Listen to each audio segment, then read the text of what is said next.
अस्सलाम वालेकुम दोस्तों, तो कैसे हैं आप लोग। तो शुरू करते हैं आज का व्लॉग। और आज हम निकले हैं खुडिया की ठंडी हवाओं से फैसलाबाद के घंटाघर की रौनकों की तरफ। लोग कहते हैं कि बड़ी गाड़ियों का अपना मजा है, पर भाई साहब जो सुकून आल्टो में है वो किसी में नहीं। क्योंकि इसे जहां से मर्जी गुजार लो। खुडिया की सड़कों का प्यार जो हर थोड़ी देर बाद हमें याद दिलाता है कि बेटा सोना नहीं, जागते रहना है। इस वक्त हम गुडिया से चूनिया की तरफ हैं।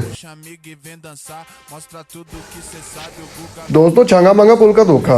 छांगामांगा पुल में आप अगर इंतहाई बाईं तरफ रहेंगे तो आप ड्राइव इन की तरफ जाएंगे। अगर आपको ठोकर या बाई फेरों की तरफ जाना है तो आप पुल के ऊपर से जाएंगे।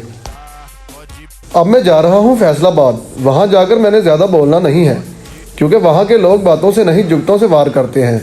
मैंने तो गाड़ी का शीशा भी नीचे नहीं करना, वरना किसी भाई ने कहना है ओ पाजी ये गड्डी है या स्त्री, कट मार के साइड तो निकल जाती है। तो जी अभी हम रास्ते में हैं। अगर आपको मेरा ये सफ़र वाला व्लॉग पसंद आ रहा है तो लाइक मारो, वरना फैसलाबादियों ने कमेंट में मेरी वो इस्लाह करनी है कि मैंने वापसी का रास्ता भी भूल जाना है। वैसे तो फैसलाबाद को दो रास्ते जाते हैं, एक उकाड़ा वाला और एक जंबर वाला, लेकिन हम जंबर से जाएंगे, ये शार्ट रहेगा। नाजरीन, इस वक्त हम तारीखी हेड बल्लोगी से गुजर रहे हैं। क्या आप जानते हैं कि ये पुल तकरीबन 110 साल से ज़्यादा पुराना है। इसे 1913 में बरतानवी दौर में बनाया गया था। ये सिर्फ एक पुल नहीं है, बल्कि लोअर बारी दो आब नहर का अहम जरिया है, जो पंजाब की लाखों एकड़ ज़मीन को सराब करता है। दरिया रावी का ये बंद इस इलाके की ज़राअत की रीढ़ की हड्डी है। यहाँ दरिया का पानी देखकर बंदे का दिल करता है कि छलांग लगा दे, लेकिन फिर याद आता है कि पीछे आल्टो की किस्तें भी बाकी हैं। लो जी, हम पहुंच गए हैं बुच्चेकी से जड़ावाला रोड पर। यहाँ लाइन और कानून का वही रिश्ता है जो मेरा और डाइटिंग का है, यानी दूर दूर तक कोई वास्ता। यहाँ बाइक और गधा गाड़ी वाले ऐसे चल रहे होते हैं जैसे सड़क नहीं इनके ससुराल का सहन हो। दोस्तों, हमारी मंजिल यानी कि फैसलाबाद इस वक्त हमसे 50 किलोमीटर की दूरी पर है। बड़े मियाँ तो बड़े मियाँ, छोटे मियाँ सुभान अल्लाह। भाइयों, सड़क पर जब भी कोई बजरी वाला ट्रक या ट्रैक्टर ट्राली देखो तो समझ जाओ कि ये सड़क के वो पहलवान हैं जिनसे दूरी ही बली है। ट्रैक्टर का वजन और ट्रक की ऊंचाई दोनों ही खतरनाक इम्तजाज हैं।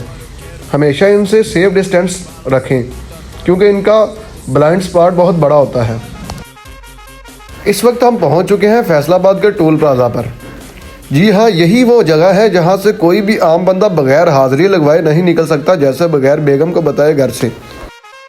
फैसलाबाद की हवा में वो जादू है कि अगर आप यहाँ खामोशी से भी गुजरें तो दीवार पर लगा हुआ इश्तहार भी आपको आवाज़ देकर पूछेगा ओ पाजी ड्राइविंग कर रहे हो या आल्टो ਨੂੰ सैर करवा रहे हो। फैसलाबाद में लोग जनाजे पर भी जुगत मारने से बाज नहीं आते। एक दफ़ा एक बंदा फोत हो गया तो दूसरा कहता है वेखो जी किड्डा वेला बंदा है, सारी दुनिया काम करन रही है तो वेला लम्मा पे आए। फैसलाबाद, जिसे पाकिस्तान का मैनचेस्टर कहा जाता है, अपनी सनत और ख़ास तौर पर कपड़े की वजह से पूरी दुनिया में मशहूर। फैसलाबाद की तारीख के कुछ अहम पहलू ये हैं। इस शहर को 1980 के आसपास बरतानवी राज के दौरान आबाद किया गया था। इसका पुराना नाम लायलपुर है। फैसलाबाद ने फ़न, सियासत, खेल और अदब के ऐसे गौहर पैदा किए हैं जिनका नाम पूरी दुनिया में गूंजता है। जब अपनी आल्टो में फैसलाबाद की सड़कों पर घूम रहे हों तो ये जानना ज़रूरी है कि आप किस अजीम मिट्टी पर ड्राइव कर रहे हैं।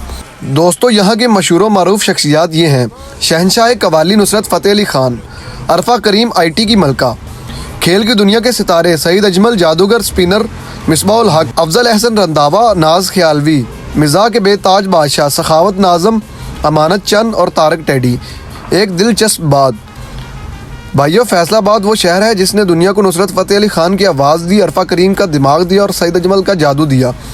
और अब इस शहर को बर्दाश्त करने के लिए मैं अपनी आल्टो लेकर आ गया हूँ। इस शहर के बारे में मशहूर है कि यहाँ कोई भी अजनबी नहीं रहता। आप किसी भी बाजार की नुक्कड़ पर खड़े हो जाएंगे, कोई ना कोई पाजी या बाजी आपको ऐसे मिलेगा जैसे बरसों की शनासाई हो। फैसलाबाद की असल रूह इसके लंगर और दस्तरख्वान में छुपी है। यहाँ के बड़े बड़े ताजर हों या आम मजदूर, शाम के वक्त जब घंटा घर के गिर्द रौनकें लगती हैं तो यहाँ के अमीर और गरीब की तमीज़ मिट जाती है। इस शहर ने तकसीम के वक्त लाखों बेघरों को सीने से लगाया था और आज भी ये शहर हर आने वाले को रिज़्क भी देता है और मुस्कुराहट भी। फैसलाबाद से रुखसत हो रहा हूँ, लेकिन सच तो यह है कि यहाँ से कोई खाली हाथ नहीं जाता। कोई यहाँ से कपड़ा लेकर जाता है, कोई डेरों कहानियाँ और कोई मेरी तरह यहाँ के लोगों की मोहब्बत।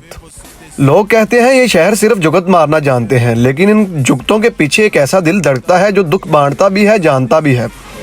फैसलाबाद की हवा में एक अजीब सी अपनायत है जो आपको एहसास दिलाती है कि आप अकेले नहीं। रात की इस खामोशी में जब शहर की बत्तियां पीछे छूट रही हैं, बस एक ही दुआ है कि फैसलाबाद हमेशा ऐसे ही सलामत रहे और हमेशा की तरह मेरी दुआ है कि हर मुसाफिर खैरियत से अपने घर पहुंचे। चलते हैं अपनी मंजिल यानी घर की तरफ। मिलते हैं अगली वीडियो में, तब तक के लिए सपोर्ट करें।